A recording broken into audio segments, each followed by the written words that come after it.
10, 9, 8, 7, 6, 5, 4, 3, 2, 1, Manchester United have 0. reached the promised land. Well, how are you all doing? Probably pissed off, judging by the comments that I've seen before this stream's getting on. But how are we doing? Sam here, live United People's TV. It's Monday, the 13th of June. No, we haven't signed Frenkie de Jong. No, I don't think we're going to sign him today. Maybe we will. I don't think we will. But look, everybody's frustrated. Well, not everybody, but Manchester United fans are starting to get frustrated with everything that's going on with Frenkie de Jong. We'll speak about it here this morning. I was here live with you on Friday after confirmation from Fabrizio Romano that Manchester United put their first bid in for Frenkie de Jong, 60 million euros plus 10 million in add-ons. It was rejected as the first bid in any sort of set of negotiations. Will always be. But what's happened since then? Not much is the short answer. I'll speak about it all with you this morning. But look, who's down here in the comments? And I can see you there, cracking the whip as you always will be. Olo Sula, I can see there. Klein, Al, Stu, good morning to you. Paula, who else we got down there? Vicky, I can see there. Sanka, Tun, Or's here. Jeez, what's going on here? How are we all doing? Everybody have a decent weekend? I did. I had a cracking weekend. Didn't really talk about football that much. It was nice. There wasn't really any major updates to bring you, as I say. I don't want to fuel fight. And I'll speak about that later in the show, but sod it. I'll tell you one thing I'm really angry about. How dare Erik Ten Hag and his family go on holiday? Why is he not in Manchester making signings? He shouldn't be. I'm being completely sarcastic, of course. Erik Ten Hag there enjoying his downtime, as he absolutely should be. It's not his job now to make Manchester United sign players. He's given the list to Manchester United. It's down to John Murtough. It's down to Steve Brown, head of negotiations. He is now he's part of the transfer team, but it's not down to Erik Ten Hag to get this done. I hope he's enjoying it there. Ian, I see a little super chat there from me, my friend. Let me read this out. Liverpool and City show how it's done. Obviously, I'm going to be speaking about Darwin Nunez this morning. After confirmation yesterday that the deal was gone through, 75 million euros up front for Darwin Nunez, with an extra 25 million being added on. So in total, that deal will cost Liverpool 100 million euros. We will speak about that in the comments. I don't know what else to say really to start the week. I did my stream on Friday. Was it 6 p.m. roughly? Confirmation that from Fabrizio Romano on Friday that the bid went in. And I'll tell you what, I was excited. I was excited because it finally Manchester United had moved on from sort of waiting around, from dithering, to actually going in with a hard concrete offer for Frenkie de Jong. And there's no surprise that the bid was rejected. 60 million plus 10 million in add-ons. It's not too far short of what they want. I said that before. And I think that's quite an important part to understand in all of this. We're not light years away from where Barcelona want us to be. They want 85 million euros. Well, we saw mad reports of 100 million, but that's just them highballing in the same way that we're lowballing with 70. They're highballing with 100. We will meet in the middle. But I said it on the stream on Friday. I said, look, when do you think the next bid will go in? And so many of you were like, oh, it will go in by Monday, it will go in by the end of next week. I was hopeful, and we all still remained hopeful, that it would go in before Monday came around. I don't know whether it's because United take the weekend off. I don't know. But nothing really has accelerated for Manchester United in terms of the price that we're offering for Frenkie de Jong over the weekend. There's been no extra bid. There's been no movement. And if there has been movement, it's all been behind the scenes. And that's going to frustrate people. And I think, fair enough. I think, why would there be no update on that over the week? Not update, but it's 48 hours. It's a relatively straightforward process at this point. We've offered 70. They want 85. Go in the middle. Go for it. You're probably able to get, you might be able to get a compromise around 78, 79 million euros. Why does it take an extra 48 hours to get that second bid in? You let me know what you think about that in the comments. Estevo, you're saying 6 years ago, Klopp scathed at the fact that we paid 100 mil for Pogba and said he would rather do it with cheaper players. Fast forward 6 years and he's become a hypocrite and done the exact same thing with Nunez. Look, Jurgen Klopp, man, he's such a media darling. It's ridiculous. He can't do any wrong. His big smiley face, his big laughy, chirpy character smooths over so many hypocritical things that he has said. And yeah, he said he would rather be out of a job than once we're signing players for 100 million, football's dead to me and I want to be in a different job. You've just gone and done it yourself, mate. But look, I do think it's a good signing by Liverpool. I don't think that Manchester United would ever have paid it. And I'll get onto that next. Don't worry about it. But trust me, this is not a situation where you have to get too angry about it. You're wasting your energy. Manchester United not signing Darwin Nunez for 100 million is not a situation where we have to look inwards and go, our club is screwed. We were never playing that for him. Never. I don't think so anyway. Michael, thanks for support, man. What are you saying, sir? You're saying, morning. I just feel like Frenkie alone isn't enough. We'll need an Ndidi, Lima, Sangare at the very minimum, apart from a low block.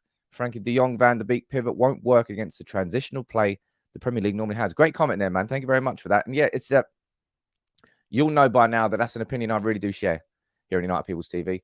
I went as far as to say that I feel like Ten Hag is doomed at Manchester United this season if we don't sign a complementary midfielder to create a new balance in midfield alongside Frenkie de Jong. Frenkie de Jong will be a wonderful signing, but on his own, I've told you there's two different types of midfielders we had to sign this summer to help us in two different ways. One in possession and one out of possession. Now, Frenkie de Jong is the man to but probably massively transform how good Manchester United are with the ball in possession. But out of possession, we're going to need somebody there to protect our defense. And that's someone I did an interview with Rick Elfrink. I hope you enjoyed that on Saturday. I really, really enjoyed that. Really insightful chat with Rick, Eindhoven-based journalist. He writes for Eindhoven Daily. And he's saying, look, there's a release clause there. 37 million euros. Ibrahim Sangare, PSV. Erik Ten Hag will know all about him. He was fantastic in the cup final alongside Cody Gakpo. Definitely one of PSV's best players. And at 37 million, cheap as hell. I say cheap as hell. That's just the way that you look at the football market, transfer market now. You go, 37 million is cheap. It's not even anyway slightly cheap as hell. But when players like Darwin Nunez are going for 100 million after one breakout season in the Portuguese league, 37 million is relatively cheap. How you doing, buddy? You're saying looking at it from Eric's shoes, or just on the floor, just looking up from a shoe. It must be frustrating when you tell the club who you want, but they manage to drag it on or not deliver at all. And that's why I'm not really sure where I stand on this situation here with Frenkie de Jong. I think United, I don't know what changed on Friday, because it did change on Friday, didn't it? It changed from that feeling, and it must have been the club actually thinking, you know what, Frenkie de Jong will leave Barcelona. Let's go in with the offer. I don't know whether that was to save face or not, because realistically, maybe if United, I'm trying to put my mind in United's situation. Had we put in a bid for Frenkie de Jong 2 weeks ago and he came out and said, I'm not leaving, then the club would have lost face. Would have been embarrassing. I'm just saying that I'm just trying to think of why we wouldn't have gone in earlier for Frenkie de Jong. Let me go and read a few more of your comments out down here. Erik Ten Hag will get de Jong, Timber, Antony, and Saga. We're not going to get all of those. We're really not going to get all of those. Peter, I'm sure you're not the only one. I mean, you're not the only one. Jeez, the comments here over the last, I've seen a degradation of the comments over the last 5 to 6, 7 days here on United People's TV. I love the comments. I love the interaction. It's the community we're building here.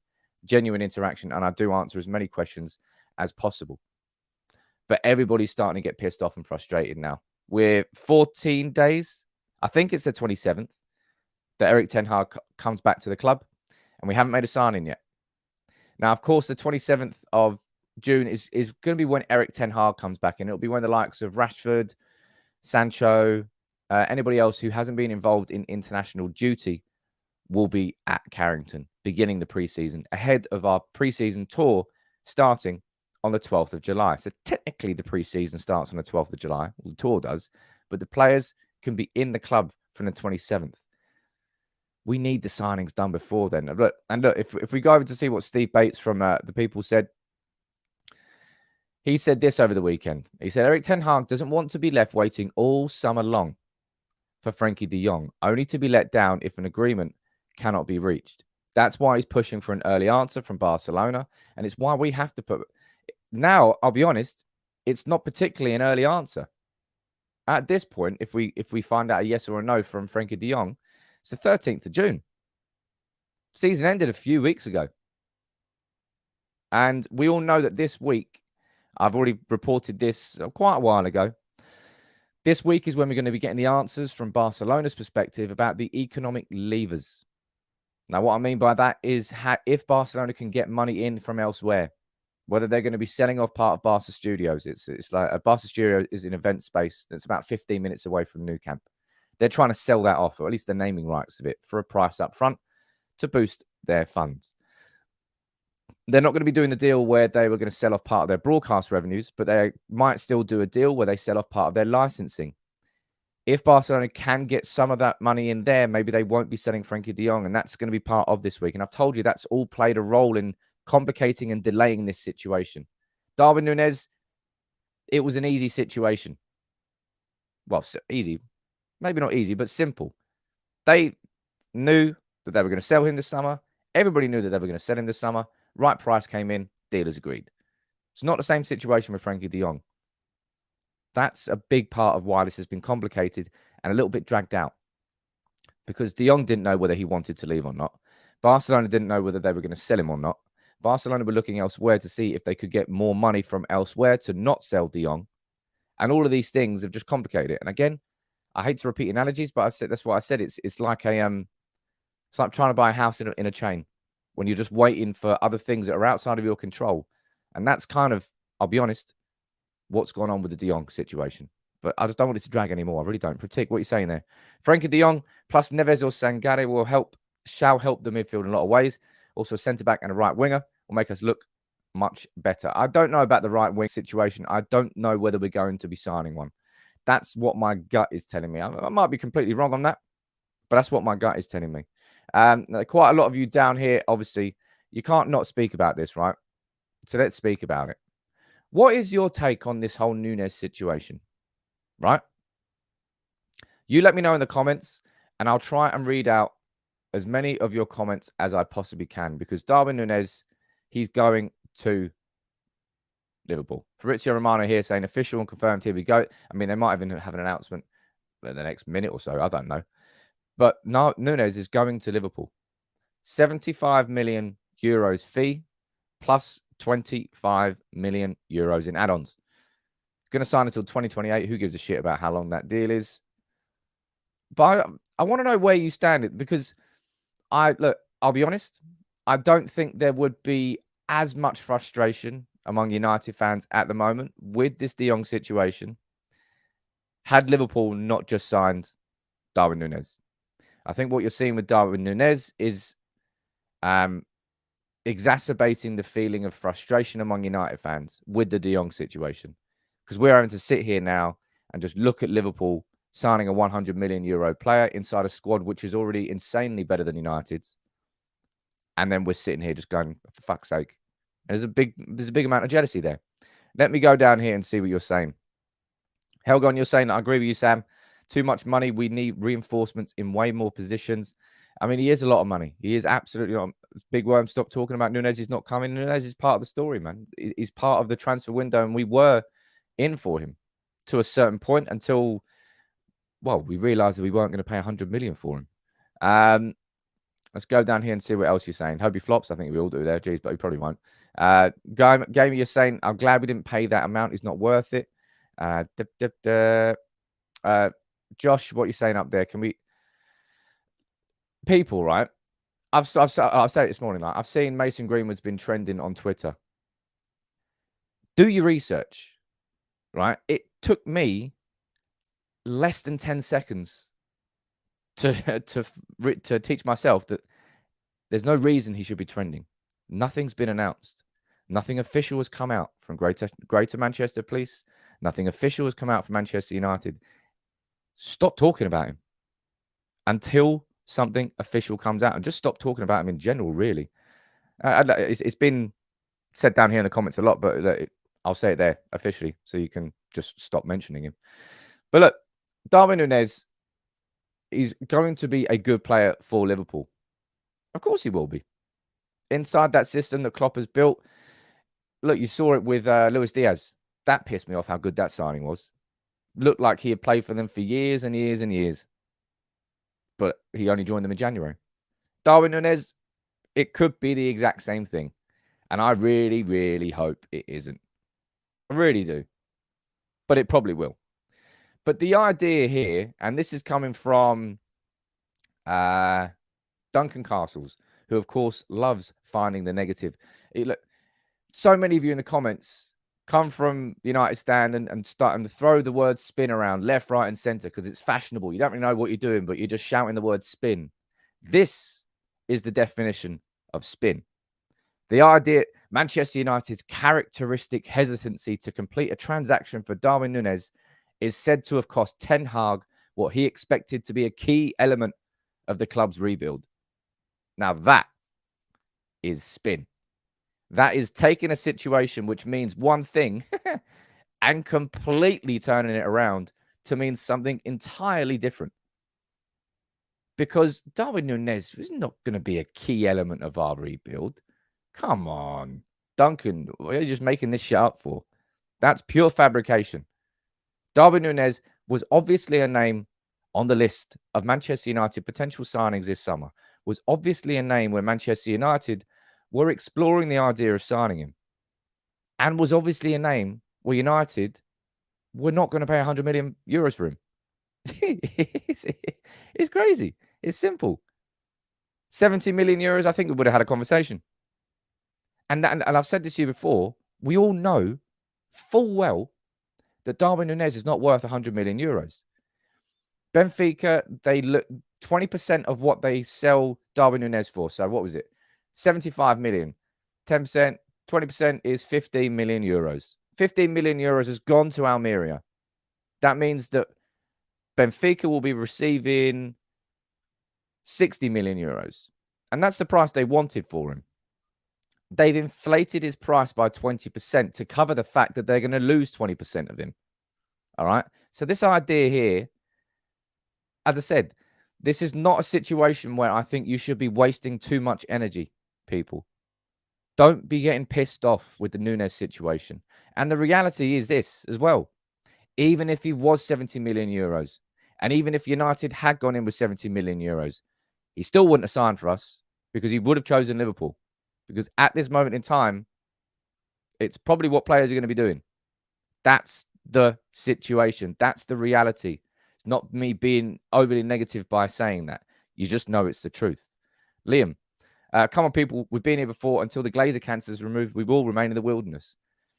Like, I wish I could completely disagree with that comment, but I can't really, Liam. The thing I like to hope now is that if Manchester United have the same sort of level of investment in the squad in the next 4 years as we've had in the previous 4 years, but we do it smartly, correctly, because if you look at the top 5 most expensive signings ever in the Premier League, number 1, Jack Grealish to Man City, 100 million. Number 2, I think, was Lukaku. Either way, in the top 5, there's 3 of them are Manchester United. Top 5 are Grealish to City, Lukaku to United, Pogba to United, Nunez to Liverpool, and Maguire to United. Maguire, Pogba, and Lukaku. 3 of the 5 most expensive ever signings of the Premier League have all been Manchester United players. Lukaku, bin that off. Pogba, left on a free again. Harry Maguire, we got fleeced. The problem really hasn't been a lack of investment in the last 7 or 8 years. It's just we've been giving idiots the wallet. We've been giving the wrong people the credit card. And that's why we're in the situation we're in. So I like to think that over the next few years, if we can actually invest properly, and the likes of Frenkie de Jong, you can see fitting a system. That's why Darwin Nunez, you can see where he's going to fit inside that Jurgen Klopp system. And I guarantee you, he'd probably become a better player in that first year or two under Jurgen Klopp in a very established system rather than what he would have become at Manchester United. It's just the truth, right? It's just the truth. Quite literally the first name I mentioned. Let's have a look. See what else you're saying down here in the comments. Liam, I don't think I missed your super chat. I'm pretty sure I just read it out. Yeah, I did. Oh, yeah, no, I did. I literally just did. Some YouTubers in meltdown. I'm pissed off just like you're pissed off. But I don't want to be the one to come here and say, oh, look how shit United are. We're doing it all again, only for like in a few weeks' time when we've got 2 or 3 signings in to go, oh shit, here we go. Look how good we are. We're back. It's like, chill. Don't speak up. Don't speak before the fact. But it's hard to do. It is hard to do. It's the nature. It's the culture. And when you see Liverpool going again, as I said, context is everything. Liverpool going and signing Darwin Nunez. City, they've got Haaland. And United, we're sitting here and we're waiting. I just hope that we get some sort of fucking movement this week. Like, as I said, there is regardless of whether I'm just trying to stay a little bit level-headed or not, this has to be done and dusted ASAP Rocky, man. Given the official bid went in on Friday, 70 million euros, and that got rejected as we expected it to be.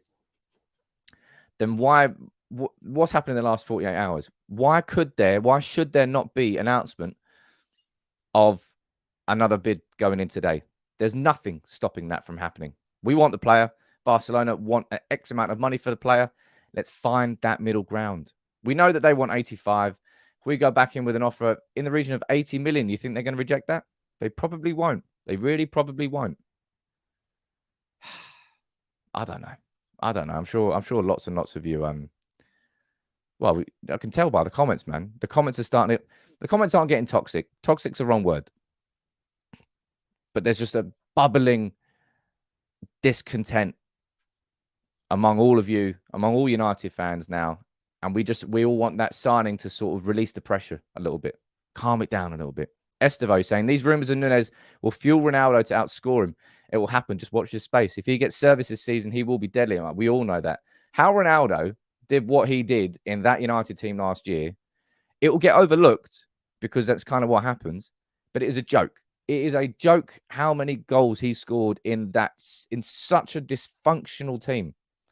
I saw Ronaldo playing like left wing back, right wing back, defensive midfielder. I saw him in every position of the pitch last year, running around, trying to make something happen because he was getting so frustrated at lack of service. Whereas Ronaldo has made himself the best number 9 there's ever been. The most lethal finisher in the game. The greatest goal scorer football will ever see. Just let him goal hang, man. But he couldn't do that last year because we just didn't have any service. That's why we need someone like Frenkie de Jong who can be that playmaker from deep. Start helping Manchester United in the controlled build-up manner. But also what we need is better wingers. Now, I've seen a lot of comments, right, over the last, 2 days, kind of over the weekend, speaking about Antony. Speaking about how we've got, a deal was really close. A deal, it's not, man. Why are you saying these things? Guys, I hate to be the bearer of bad news here. The deal is not close for Antony to Manchester United. I'm not even sure we're in for Antony at this particular moment in time. It's pure speculation at this point. I do think Antony will be a class signing. 60, 65 million, no chance. Absolutely no chance. But it's probably 3rd or 4th maybe on our priority list. And given the fact that we've got Facundo Pellistri coming back into the squad, we've got Amad Diallo coming back into this squad. I don't think an out-and-out right winger is going to be a player that Manchester United spend between 40 and 60 million euros on this summer. That's what I think. Brett, you're saying reports in Brazil say different, Sam. Reports in Brazil can say whatever they want at this particular moment in time. Antony, Okay, you let me know in the comments. You let me know what you think. Do you think we'll sign Antony this summer? Type yes or no in and type the fee that you think that we'll sign him for if we do sign him. If we look at the priorities, we know what the priorities are. It's one, if not two midfielders. It's a striker and it's a centre-back. That's the priority list. And that striker could be somebody like Christopher Nkunku, who could play as a supporting striker, as a centre-forward, and also as a right winger. But a pure out-and-out right winger, someone like Antony, somebody who who hugs the wing, I don't know. I don't really think so. Let me go down here and see what you're thinking in the comments. You think 35 million? Jeez, imagine that. Brett, you definitely think so at 55. Lots, well, quite a few of you. There you go. Comments are split down here on it. Inter Milan. What are you going to Milan? I don't know if you're going to Milan. I wouldn't say that we don't need him. I don't think anybody would ever say we don't need him. We look at the right wing. We know that we need options there. Look, I'll be honest. Look, it is a split set of comments. Split set of comments down here about Antony. My gut is telling me, given what Manchester United need to do this summer, I don't think we'll be going after Antony. But I suppose when you're looking at Antony, Antony's probably the type of signing that I think could be funded if we get the right players out of the door, right? If we were to sell Martial, if we were to sell or loan Dean Henderson, if we were to sell Erik Bailly, you're creating funds there that can be spent on someone like Antony. But I think given what we've got in the squad currently, we've got Sancho, Rashford, Elanga, Pellistri, Ahmad. I might be forgetting other people. You can let me know in the comments. We do have options there. And I do think that Rashford will be a better player this year. Much, much better player this year under Erik Ten Hag. If he isn't, let's be honest, he's going to be sold next summer. He's got one season to prove himself, and that's absolutely fair. Jadon Sancho will be better this year. I mean, look, if you're talking about Rashford coming through and improving as a player again, then he will play on the left-hand side, and it will be Jadon Sancho shifting to the right-hand side like we all thought he was going to when we signed him. So maybe we don't need a right winger at all. Something worth thinking about. Ice-T, you're saying, I hate the transfer window. We always have huge expectation and end up with some hope to watch us collapse. Would you be happy with a CDM and De Jong? Happy would probably be a bad way to describe it, because, yeah, I'd be buzzing my tits off if we signed a defensive midfielder and a central midfielder. Absolutely. But would I be buzzing overall at the quality of the transfer window? I question that. We cannot afford, we cannot do it. We can't go into this season with Ronaldo as effectively the only striker we've got. Marcus Rashford, lo and behold, he's not a striker. Anthony Martial, I don't want him to be coming back to the club this year. I would rather United cash in and we reinvest that money. And Mason Greenwood, he doesn't exist at this moment in time. Cavani's already left. We can't go into this summer realistically without getting somebody up there to be a backup to Ronaldo. Darwin Nunez was never going to be a backup for that amount of money at all. But don't know, man. Everybody's frustrated. I think given that we've got Erik Ten Hag in, given that there's been such a wave of positivity among United fans about with this optimism, this renewed hope that Erik Ten Hag has brought to the club, because we all feel we've got the right manager in now. We don't have the right squad to allow him to succeed. And that's why we all want this summer to be a big success. I'll tell you somebody who maybe could have been part of that, but wasn't part of that. I found this comment interesting from Ryan Gravenberch this morning. He's saying, look, Manchester United is a very big and nice club, but I already had such a good feeling with Bayern Munich, and I'd given them my word. So maybe when you're talking about delays, although I'll be honest, I think the Gravenberch to Bayern was sort of sorted in, I think, around about April time. I wouldn't sorted in April time, but like the links had gone way past just the idea of a conversation. Gravenberch chose Bayern Munich early doors and joined with Mazraoui. Mazraoui left on a free transfer, I believe, from Ajax this summer. He's gone to Bayern Munich, and Gravenberch has gone to Bayern Munich. How amazing would it have been to assign Gravenberch from Ajax, though? Let me go down here. How can we cash in on Martial? He's been shot at Sevilla. He did have a very poor loan spell. But Antony Martial, at his age, with the qualities that he does have, I know he might not, in my opinion, and I'm sure some of you share that opinion, not got a future at Manchester United, he's still very much an asset that we can cash in on. I think we should be getting minimum 20 million for Antony Martial, 20 to 30 with add-ons. That's what I think so anyway. Fred, Sam, do you think the failure factor comes into it when players are looking to join United? I think players can look at Manchester United now with like a fresh, renewed optimism, in the same way that fans are looking at it. We've got a new manager in, we've got a new structure in. It's very easy, and that's why I think Erik Ten Hag will probably be involved in these sorts of negotiations and conversations with players, because there will be nobody who will be able to explain to a new player more so about why this United is different. Erik Ten Hag will be able to give that and explain that better than anybody else, right? Because it's a new look United. We need new players to come and build this new system that Erik Ten Hag is going to bring in. But I don't particularly think that the failures of the last few years, the failures of, let's be honest, probably our worst ever Premier League season last season, will stop players coming to Manchester United.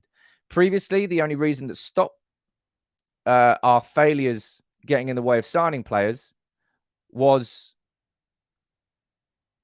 money. That's why we became a mercenary club. The only way that we covered the fact that we were shit was paying players a ton of money to come to the club. And therefore, it was a part of the... So we balanced us falling as a football club. We propped up by the fact that we still had a ton of money. And we were covering our crapness with wads of cash, which effectively created the culture which has sort of consumed the club since. And that culture now that we have to burst out of. And the idea that we're signing players for the right reasons, that players will come in on relative wages, not Martial, who's on $250,000 a week, ladies and gents. Martial is on a $250,000. You know how mad that is? How mad? I don't know how he managed that. Cotton saying, have you heard about Lewandowski news? If Barca don't get him, we will pursue it. Look, okay. Because you sent that in, let's have a conversation about it in the comments, right? Lewandowski. Let me know what you think about the Lewandowski rumors, because I've seen them and I've semi-ignored them. Because if you look at it on paper, you're like, is that really going to be what Manchester United do? He's 33. I mean, he's not the end of the world, is he? Lewandowski looks like that sort of signing that you go and say, come on, really? Is this going to be part of the rebuild? Really? And then on the other hand, there's going to be people going, hold on. This is Lewandowski we're talking about. Up there with one of the best goal scorers that we'll ever see. Still banging in goals left, right, and centre. But he wants Barcelona. He absolutely wants Barcelona. You're talking about players. I've been very surprised by the public approach of Lewandowski in the last 3 weeks or so. He's just come out and said, look, I want to leave. I want to leave. He said some mad stuff, and then Bayern Munich are kicking back against him. But look, let me go down here and say, look, Johnny, of course we do. We've got the best goal scorer already. Yeah, we do. He's incredible. He's not for our future. I don't think Ronaldo was ever really for our future either, if I'm being completely honest. Lewandowski and Ronaldo in the same team won't work. Well, you definitely can't keep them both happy unless you switch to two up front. Not too crazy. It's just rumors at this moment in time. I absolutely will say that. That's why I've not mentioned Lewandowski yet. And I won't really mention Lewandowski yet because I think it's just paper guff. And don't sit on the fence or anything, but I'm not sure what your opinion is there. Most fans just want players for the sake of it. Certain names, that's our problem. We need that balance. Look, Rob, spot on comment there, my friend. You're saying great player, no thanks.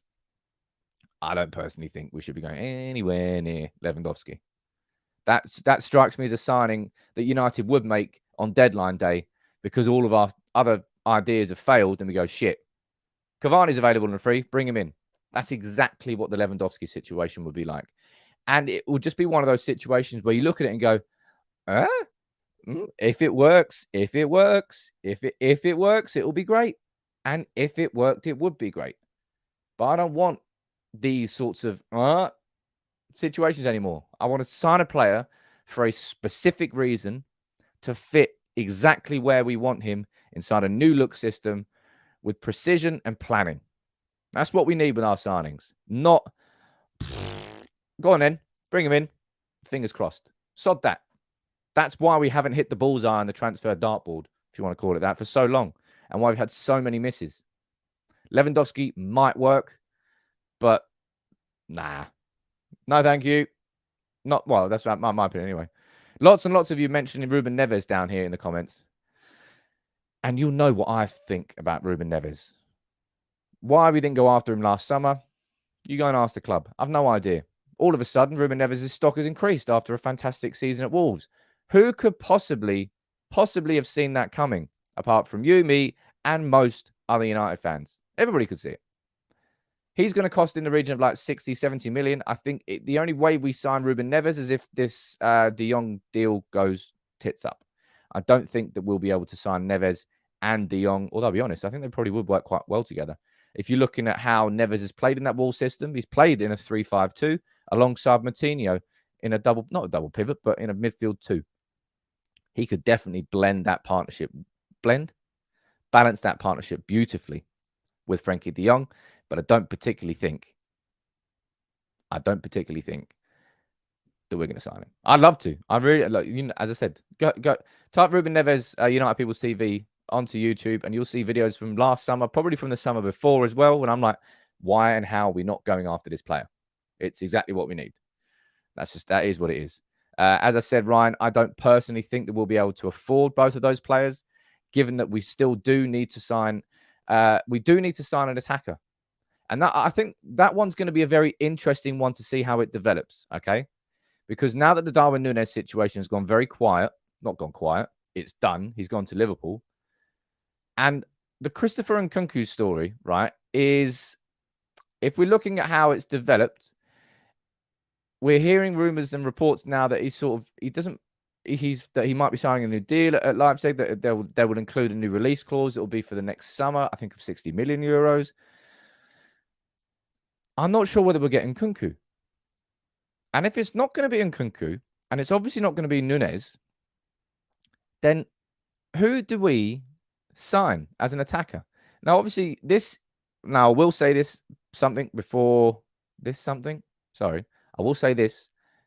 beforehand.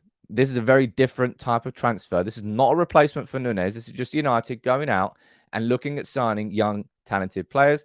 Manchester United are leading the race alongside Crystal Palace for Derby County's Malcolm Ebiowai. Young striker, 19 years old. 19? Yeah, he's 19. That's not a replacement for Darwin Nunez. And again, people will probably try and link them. They'll probably say, oh, look at that. Liverpool going out and signing a £100 million Darwin Nunez, and we're here trying to sign a championship attacker. Our club has fallen from grace. I guarantee you someone said that somewhere because they're going to try and link the two. They're not even slightly linked. And if Manchester United are going out and signing him, it's because we've seen someone there who we consider a talent and nothing more. Whether that would be Steve McLaren's old links to Derby coming through, whether that would be Wayne Rooney on the phone to United going, go on, lads, you should probably bring this youngster in. They're separate situations. Glenn, you're saying Alejandro Garnacho is United's future. He's certainly one of them. And I will speak about him next, actually. There you go. I told you, he's next on my list. But yeah, anybody who is trying to, again, spin, again, this is the definition of spin. Spin would be taking the positivity of Manchester United, taking a look at youngsters, taking a look at younger players who could grow into talented individuals at Manchester United and bringing them into the club and spinning that into a negative of the fact that we didn't sign Darwin Nunez and now we're looking out for a relegated championship striker. That would be spin. They're not linked in any way, shape or form. Nikhil, you're saying next thing we're going to hear from our fan base is that Greenwood is like a new signing and better striker than Nunez. I've already mentioned Greenwood. People just don't mention Greenwood. Fucking hell. I don't get it. What's your goddamn obsession with Greenwood? Seriously. Do you not understand the Greenwood situation? Because you're making yourself look stupid by constantly mentioning his name. Why are you doing it? Stop it. As I said, you're just making yourself look stupid. Let me go down here and see what else you're saying there. Remember, historically, what was that? Oh, God, too many comments coming in now. Philip saying, remember, historically, United never signed superstars. Like, I've always mentioned that before. My favourite signings, probably your favourite signings as well. Rooney, Ronaldo, Vidic, Evra, Nani. Tons of players who came into United with like burgeoning talents who grew into superstars. I want more of those. Because Man United have got a very bad track record. Very bad track record of spending big money on established top-level players and them coming and delivering at United. Robin van Persie is the best example of that working immediately at United. But there are so many examples over the years of it not working out in that sense. Lee saying, look, getting very... Yeah, I'm getting angry because, like, just fucking stop it, people. Seriously. I don't know why you're doing it. I don't get it. What you're saying we need to be positive, but with so much change, we should temper expectations and see where we are by the start of pre-season. Patience is key. It's very easy to say that. Oh, look, Rio Ferdinand for 30 million. Was it 30 million we paid him for? Jeez, bargain. Patience is, of course, key, and it's easy to say that and sort of take the moral high ground. Ultimately, it's really hard to not get stuck in the mud and get frustrated at what's going on at Manchester United or what isn't going on at Manchester United. And I understand that. Trust me, I've got that frustration too. But I just feel that I think we're all going to be pretty happy with this summer by the end of this summer. Right now, it's like, I don't know. When you start cooking a meal and you got everything in the pan, sometimes it looks like shit. Then you let it slow cook for a couple of hours. You come back and you're like, okay, that looks sexy as hell now. That smells fantastic. That's kind of the way I'm looking at this summer transfer window at the moment. All these just ingredients in a pot. No one really knows what's going on. And it all looks messy. And no one really trusts Manchester United to get the job done. And I think that's the big thing there. No one trusts United. None of us trust United. I don't trust United. We're all pessimistic. We're all miserable United fans. Hell, that's the consequence of the last 7 years of being a laughingstock. But the change has to happen at some point. And it's just my feeling that if change is going to happen, it will start this summer. If it doesn't start this summer, under Erik Ten Hag, then I don't know what to expect of United going forward. But I really would just fear for the future if we don't nail this summer correctly. It has to be a watershed moment. And then just before change happens is when probably the biggest frustration is there. Because you're going to repeat the same mistakes again. And then hopefully the changes will start coming in. That's what I want to see. That's what I think you want to see as well. But ultimately, it's that pessimism, that voice at the back of your mind going, United will let you down. United have let you down. And United will let you down again. And until that's proven otherwise, you'll always have that. And that's why the frustration is always there. Shibak, for youngsters who are growing superstars, you need icons like Giggs, Scholes and Neville to look up to. This lot has Maguire and Fred. I mean, you don't need to look up to Fred, do you? You kind of look down or sideways if you're really small. But I get what you mean. Manchester United don't particularly have... We haven't got that squad of players. I can see some people down here. Again, no doubt. Let me see if this is true or not. No doubt this will only fuel the frustration among United fans anymore. Oh, there you go. It actually is. Yeah. So this is going to be another reason for United fans to get angry. City here announcing the signing of Erling Haaland. That I'm absolutely terrified of that signing. Absolutely terrified of what City are going to do with that bloke. My God. City there getting Erling Haaland. Liverpool have got Darwin Nunez. And again, this is why the frustration is so there. Because we're not just trying to match what Liverpool and City are doing this summer, are we? We're not just trying to match it. We're trying to catch up to them. We're trying to catch up to two squads and two clubs who were 35 and 34 points ahead of us in the Premier League. And those two squads and clubs have signed Erling Haaland and Darwin Nunez. And then you're going... And that's why this process is going to be a slog, man. It's going to be a painful one. We're in the sort of position where Liverpool were when they were spending... Remember when they were spunking like 50 million on Andy Carroll? They were signing players like Voronin. They were a joke of a club. They were spending money, but they weren't doing it properly. They had no system in place. And then what happened when Klopp came in? it all changed. And again, I hate to keep pointing towards the success, the unfortunate success story of Liverpool, but it's where we're at. And it's going to take a long time. And it will not happen in one summer. Rohan, he's saying, we're a joke in the transfer market. All the noise around Darwin Nunez, and it's the same story altogether. Our recruitment and scouting is bloody bollocks. Still keeping my fingers crossed. I'm sure you are, and I am too. I think United will get some really good signings done this summer. Finally, I can actually say with real confidence, I think we're going to have a midfield to compete in the Premier League next year. I really feel that we will. At this point in time, might have some egg on my face by saying this, but I'm going to be incredibly surprised if we don't sign Frenkie de Jong. I really am.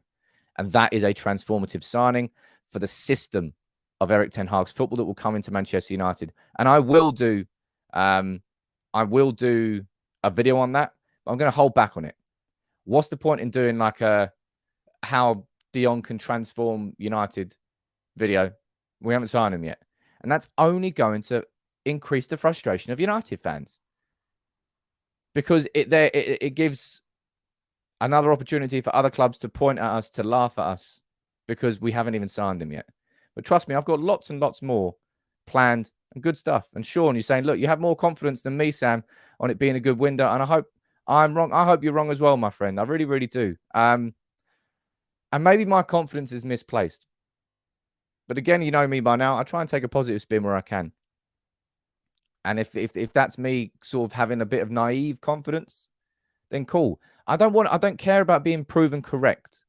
And I think that's a big part of this whole culture as well. People love to be proven correct. Pull up a tweet saying, look at this. I said this 3 weeks ago. Look how right I was. I don't care about that. I don't care about being first to the news. Because it's taken away the importance of being right with the news. And that's, again, a cultural change that's happened in journalism over the last few years. Steve, you're saying, look, the Glazers have absolutely ruined our fantastic club. Steve, I'll be completely honest and brutal when I say this here. The Glazers are giving us a shit ton of money. Ed Woodward was the man who burned it barrel by barrel by barrel. He is the man that was in control of we have spent over $1 billion since Fergie retired. And he's wasted so much of it. And I hate the Glazers. But I think directly Ed Woodward's been more responsible for the current situation that we are in since Fergie retired than the Glazers are. Because of the money he's wasted. Had that money been invested correctly and right, we would not be in this position. The Glazers would still be a cancer on the club and they still would be taking so much away from us.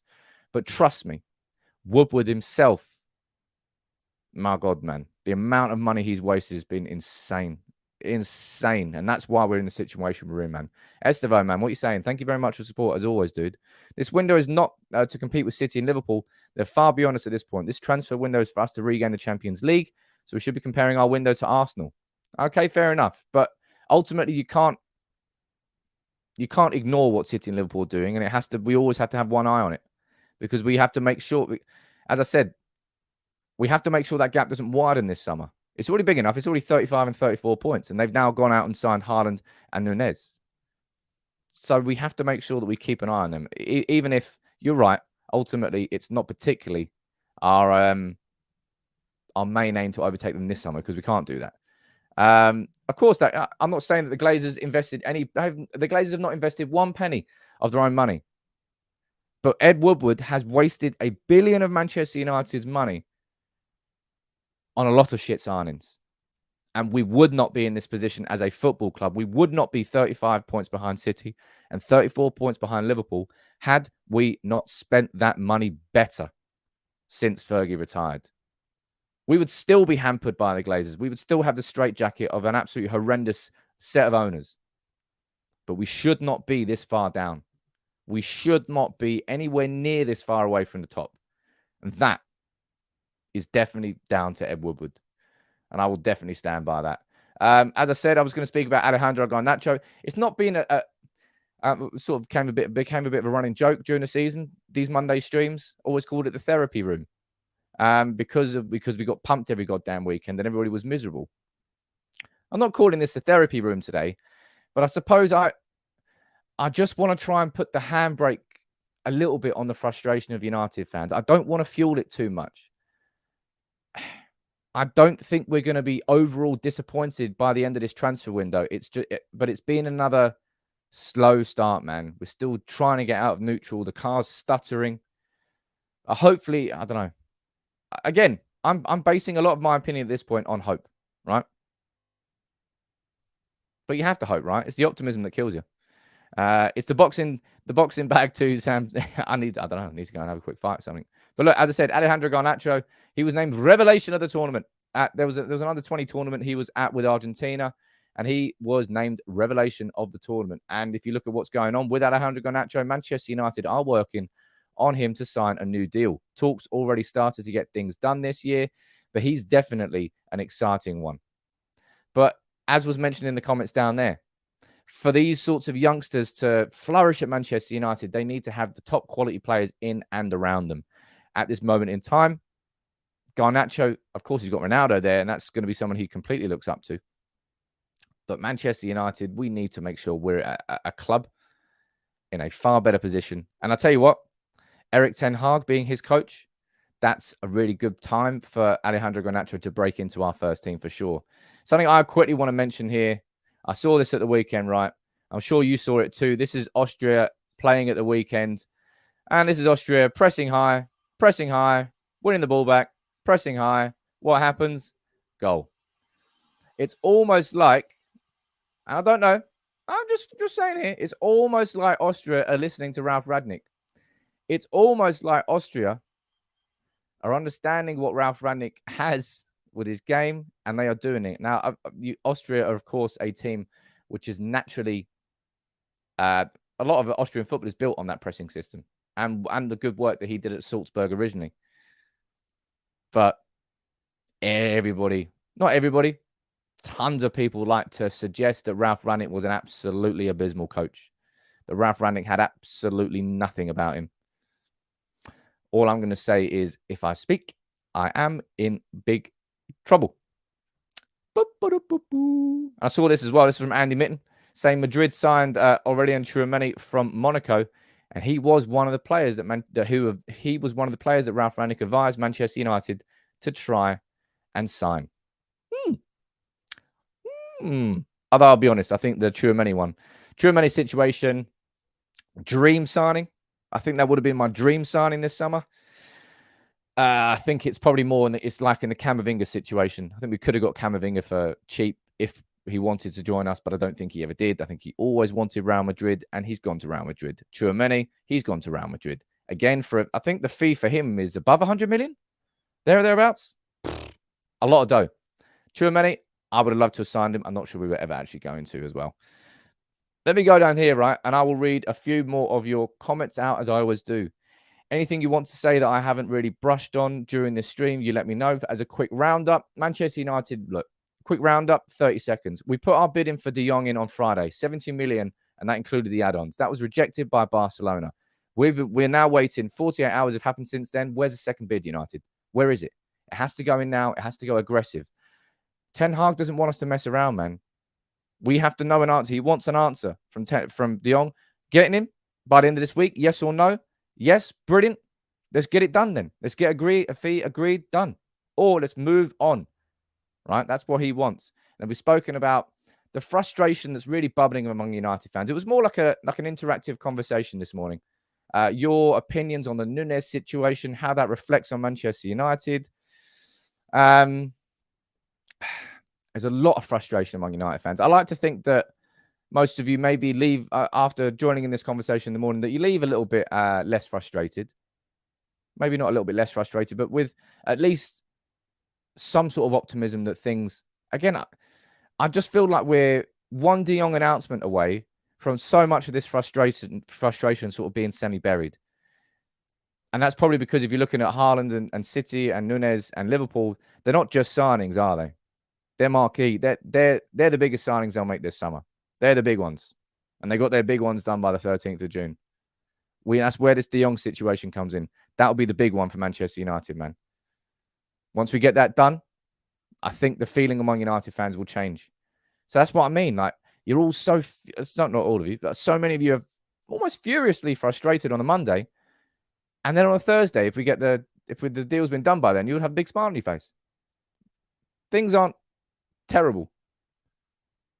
Just a bit painful and frustrating. JP, leave with a little bit fewer tears in my eyes. Reverse tears. That's what we want.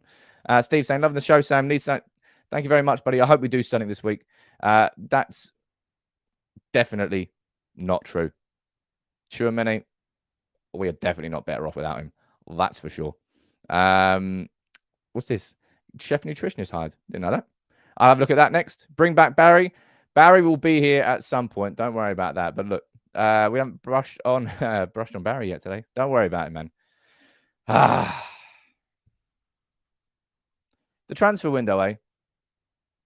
You look forward to it. You're excited about it because you're like, oh, man, we're going to make all the signings. But as soon as it starts, you're like, shit, I forgot how frustrating it can be. And you get dragged into it. You get sucked into it. No matter how much you try not to, you can't help but just get sucked into the day-to-day.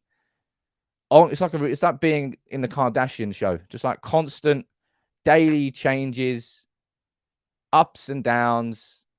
And it's frustrating. But look, it is what it is. Thank you very much, everybody, for joining in this morning. We've spoken about De Jong. We've spoken about Nunez. We've spoken about Lewandowski. We've spoken about Garnacho. We've spoken about a ton of things. And I will be back later on today. I'm going to do my video, as I always do, my lunchtime video. And I'm going to do one on the De Jong situation as something I feel really, really strongly about with something to do with it. I'll get out for lunchtime today. I'll be here tomorrow morning at 9:30. If something breaks today, fingers crossed, right? Fingers crossed. I'll be back here later live after we make our second bid for De Jong. That's what we're waiting for this week. We're waiting now for that second bid to go in and United to get the deal done. And if it happens, you know where to come here on United People's TV. But thank you all very much for your comments, all your super chats, all your support for the channel. It makes a big, big difference. I hope you've enjoyed it. Make sure you subscribe if you're new. I'll speak to you soon.